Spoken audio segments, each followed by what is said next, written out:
Austria, about 20 kilometers outside of Vienna.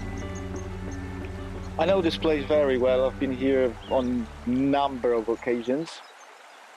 And I've been photographing here at the sunrise, sunset, moonrises, moonsets, birds.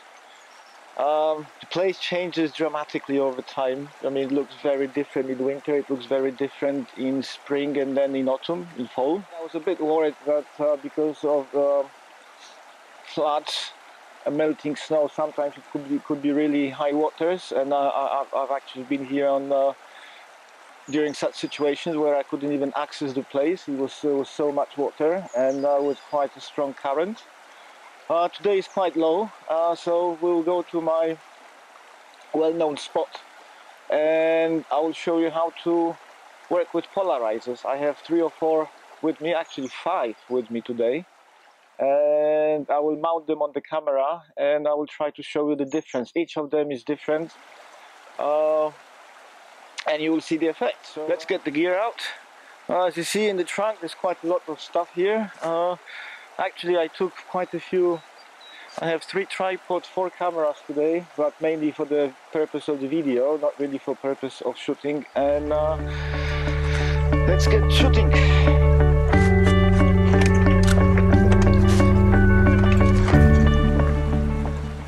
Quite often, as you can see, this place could be completely covered underwater. Then in summer, the grass, which you can see here, can be like 1.5 meters high, and sometimes it's very difficult to get through, to get here.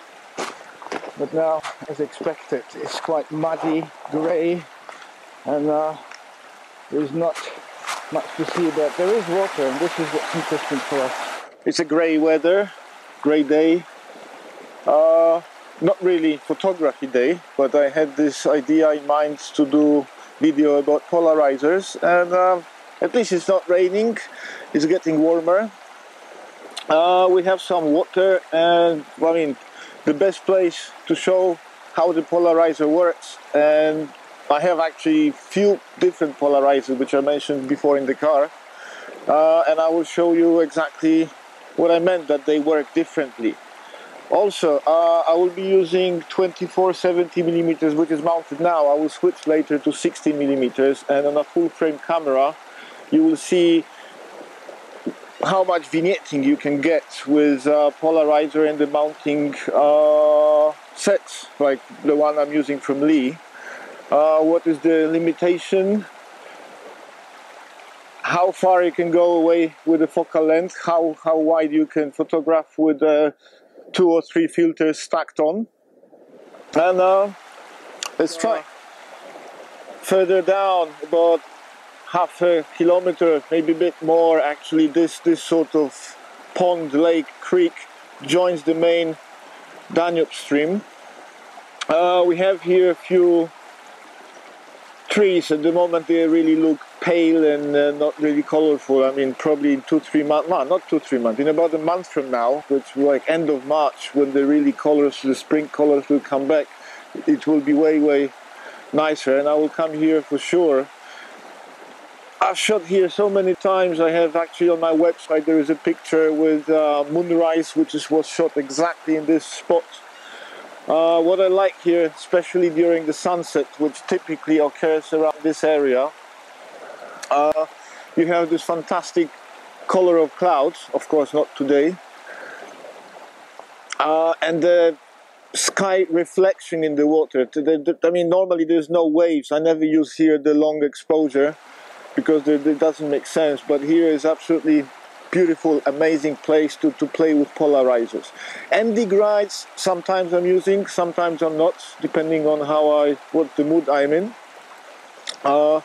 But yeah, here is the place for polarizers. I will be using, for the time being, just a standard screw-on polarizer. This one is typical circular polarizer from Hoya, so it's quite affordable. You can buy it in almost any photography shop. But before I mount it, let me just work on the actual exposure. So what I see here is the bottom 2/3 basically is water with some stones here in the foreground, which you will see now on the picture, which I will take now without absolutely any filters, and you will see what's the situation. So I'm on the manual focus, set manually to around 2 meters. I am on f16, and at the moment I'm in a aperture priority mode. So let's see what the camera tells me.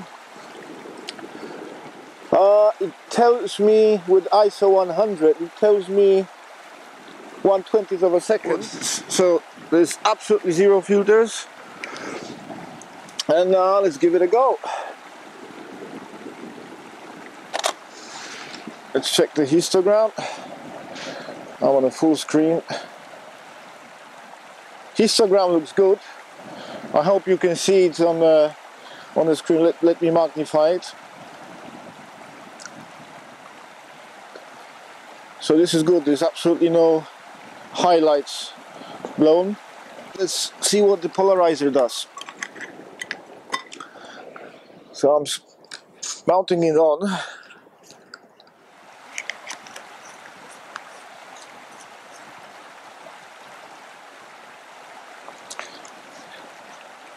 And now I'll switch to the live view. So let me just take a exposure reading. So now we are on 1/8 of a second. So this polarizer takes about 1.5 stops of light.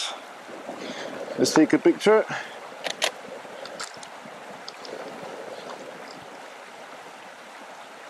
And you could already see, I mean, I will post both of the pictures later on in the video. The polarizer already gave some colors. I just mounted it on. I didn't even bother about positioning in the correct place, but I can see already way more. There's more boost in the picture. There's more colors.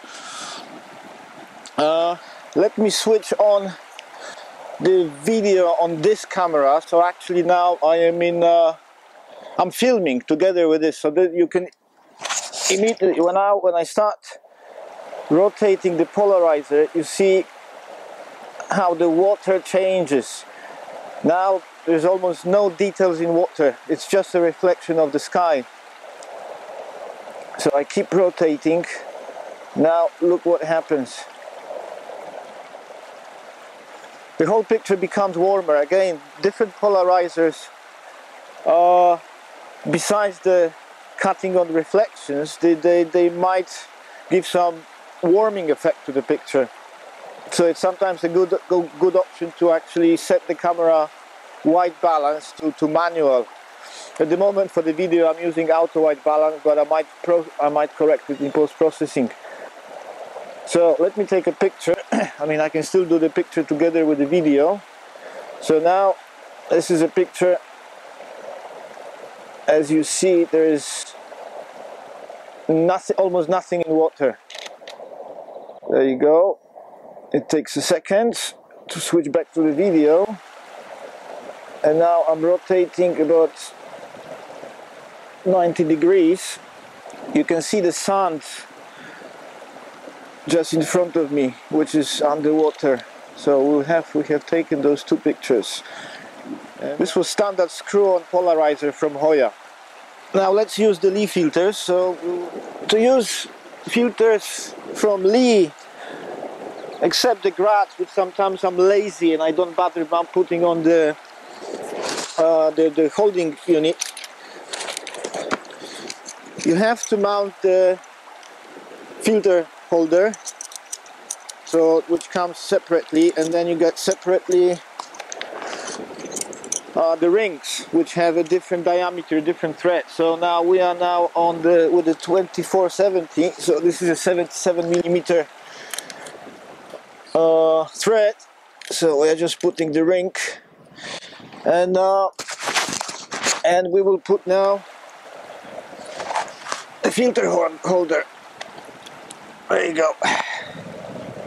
Now I will start with the older filter from Lee, which was the 100 millimeters square filter, which is, despite the fact that it's square filter, it's actually circular polarizer. let me put it on.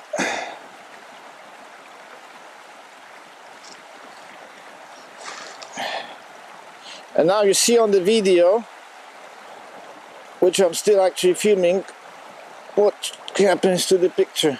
Okay, because I'm in the aperture priority. Once the filter is on, the exposure changed automatically, so most probably we are on a slower shutter speed. Lee polarizer, the square one, takes about 2 stops of light, so it takes way more light than the Hoya one.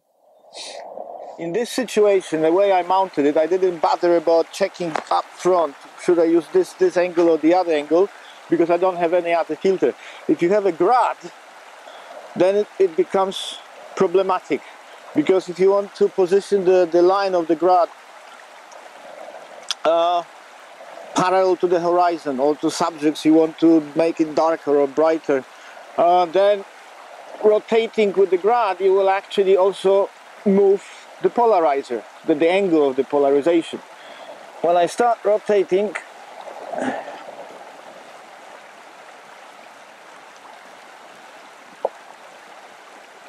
you get you still see through the water, but if you compare picture I've taken with the Hoya filter, I didn't see so much sand and the details in the water on the left side of the frame. So it works slightly different.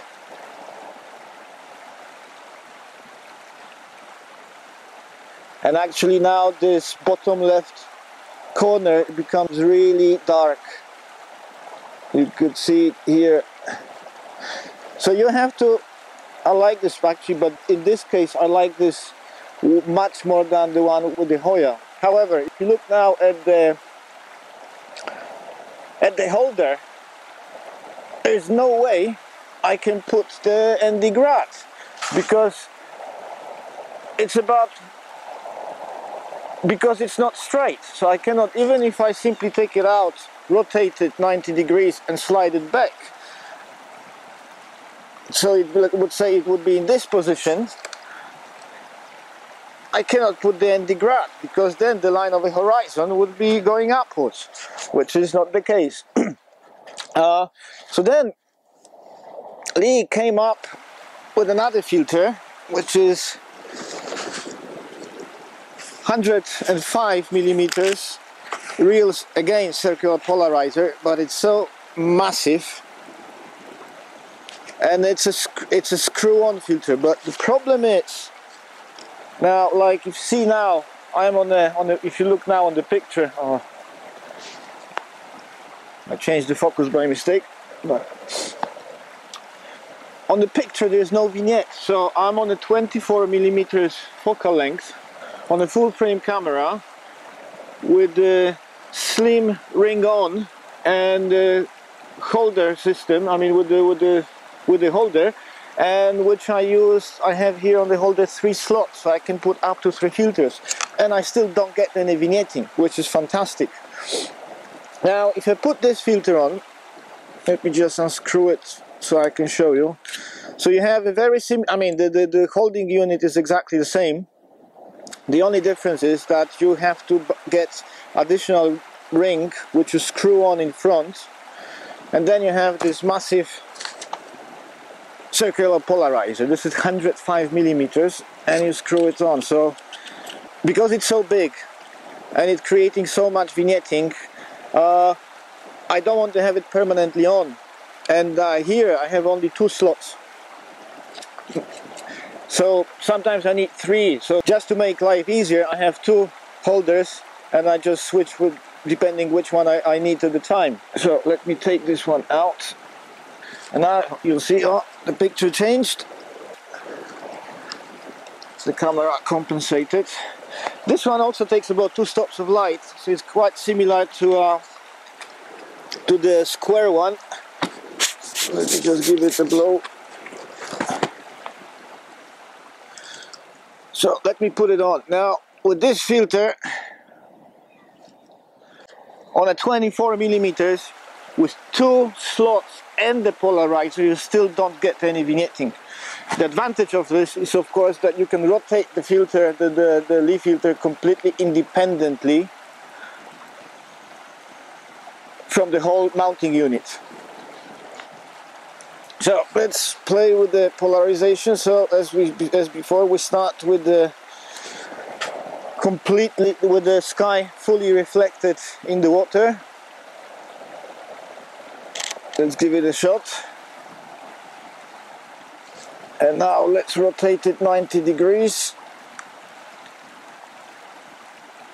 About 90 degrees. So you see already again the difference between the square filter and this one. Here at the left corner there is no so much black.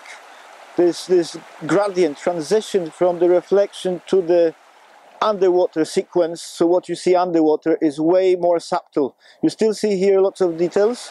Here it's not so dark. So again, same company, different filters, works differently, behaves differently. So I have one stop leap and degrad hard, and let me mount it on in the holding unit, in the holder set. As you can see now on the video what happens to the picture. At the moment there's still nothing, and now the gradation line, as I slide it down, the gradation comes up. It's very subtle, so you have to be very delicate. And now you see the trees, the sky became darker. The trees got this extra contrast, extra color. It's not so washed out as before. And the best part is, now it's completely independent. So once I set it up, I can independently rotate the polarizer. Okay, so let's take a shot again with the one stop and degrads, and with all the reflections in water. And now let me rotate it, the polarizer, to get the details just in front of me underwater. And let's take another shot.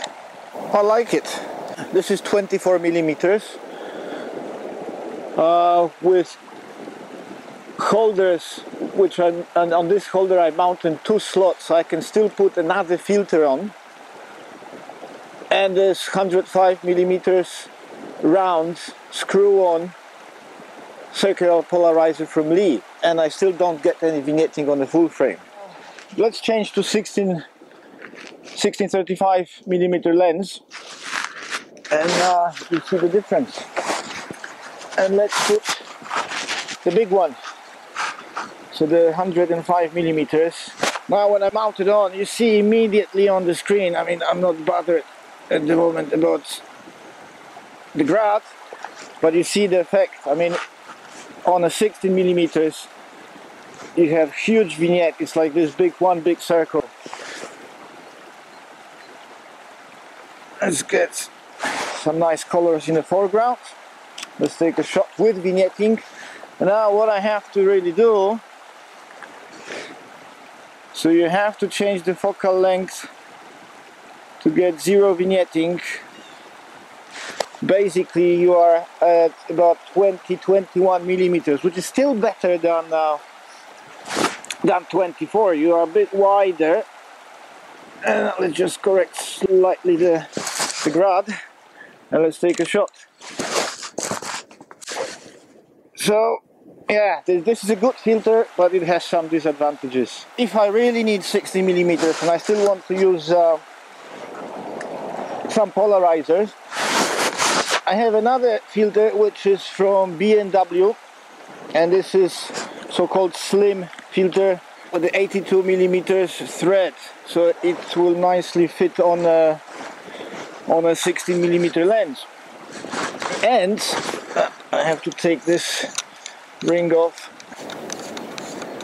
This is very slim. It doesn't have a thread in front, so you cannot mount anything on it. However, with this VW filter, so I am now on the 16 millimeters, and there is absolutely zero vignette on a full frame. So this is an option, and I'm using it quite often. Now, if I really want to use the grab, the only really way to go forward is to simply hold it manually. And sometimes I'm doing it like this. As long as it's not like 1-2 minutes exposure. Obviously you cannot hold it for 1 minute. But there is a way. And if the exposure is something like 20th of a second, 30th of a second, I think, or even way, you can go away with this. So I'm trying to now position correctly. Let's take a picture. You might have to give it a few tries if your hand is shaking. The good tripod, good steady tripod is a help. And then this is one of the options. Sometimes I'm working in that way. Let's use something different now for this grey weather.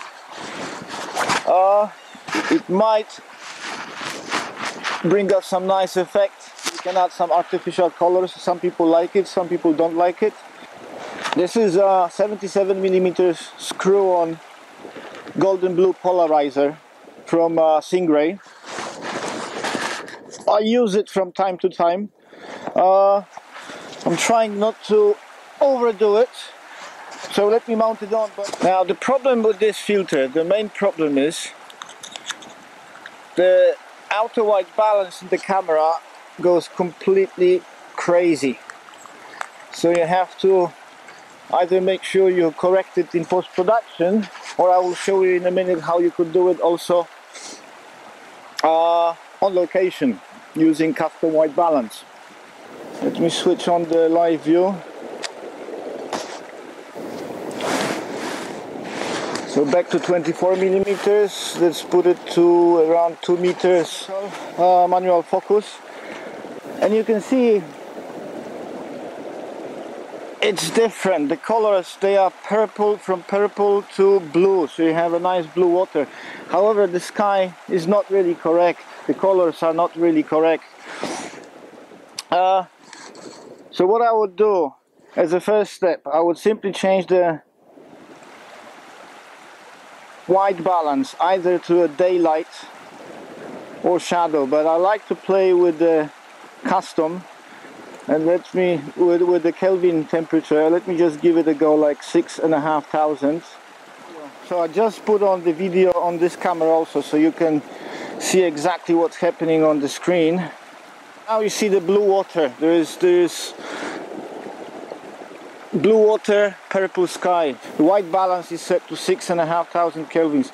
When I start rotating the filter, you see what happens with the color of water. Now we have sort of autumn colors. So, and now it goes all the way to brown, and it's golden brown. You can still change it in post-production. So this is a really funny looking filter. So I keep rotating, and now we are going back to blue. So sometimes you might like this overdone effect, so sometimes you want to pull it back a bit, so like something between colorless water into the slightly blue. I like it. Now I might put a grad just to have one good test shot for the purpose of this video. So let's take the 06 grad, and again this one has a thread on, so you could theoretically mount the filter holder. But of course you would get way more vignetting because this is quite thick filter, and we are on the 24 millimeters on the full frame. So with this filter I'm typically playing with the manual. Now 2 stops, as you can see, is too much. So we'll take 1 stop. So let's put this one back, and we will take 1 stop soft. We want 1 stop hard. So let's give it a try. Yeah, this is.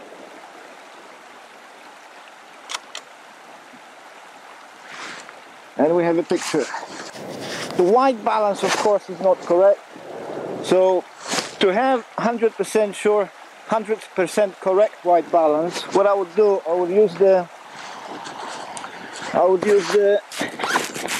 grey card. I'm using the color checker passport from X-Rite, which on top of that you can create your custom color settings in Lightroom. But we are not really in a studio, so we are not doing portrait photography. So what I'm really interested is the grey card. So what I would do, I will take a picture of the grey card. You go to the minimum focus distance, and let's take a picture. It doesn't really matter if it's out of focus because my hand was shaking. Now let me switch the camera to custom white balance. So I'm going into menu, I'm selecting the set custom white balance, and I have to select the image from the card, which is actually the last one. So I'm selecting you use white balance data from this image for custom white balance. Okay.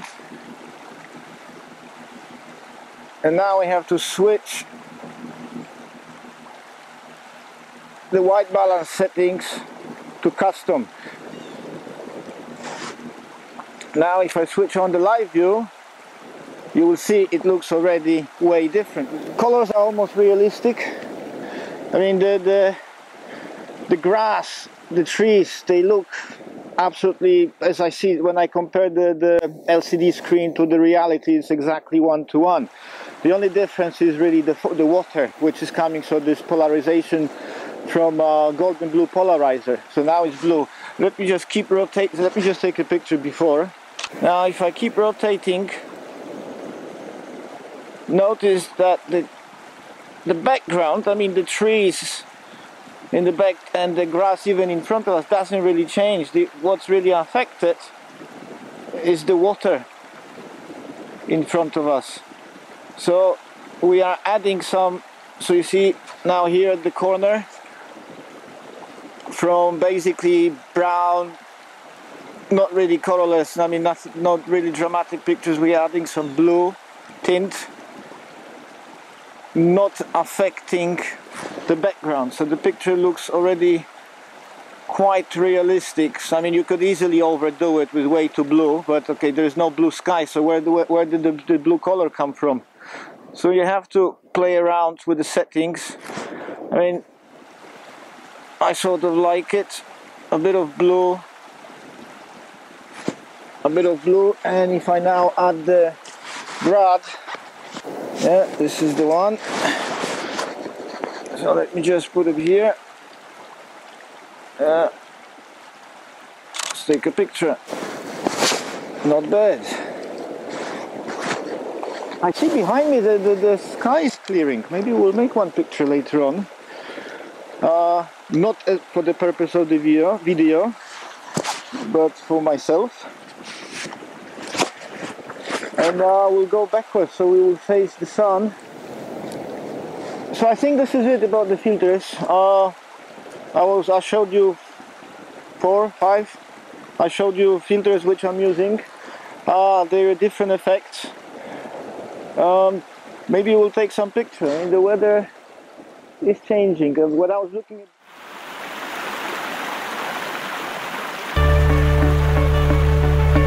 we are about 30 seconds now. Let's test. Wow, look, just here, and this is so much deeper. Wow, you have to get wet to get some decent shots sometimes. One day I was up here in the Danube and I almost fell. I left it for 6 minutes. So this is the furthest left frame. Let's stop it. And let's have a look. I hope you can still see it. Anyway, I will put it together, and this is amazing. I mean, this is so surreal. I think this is it for today. Let's go home. It was fun. This is actually Danube River, what I'm standing in. And I'm sure we'll come back here again. See you next time. Have a good one.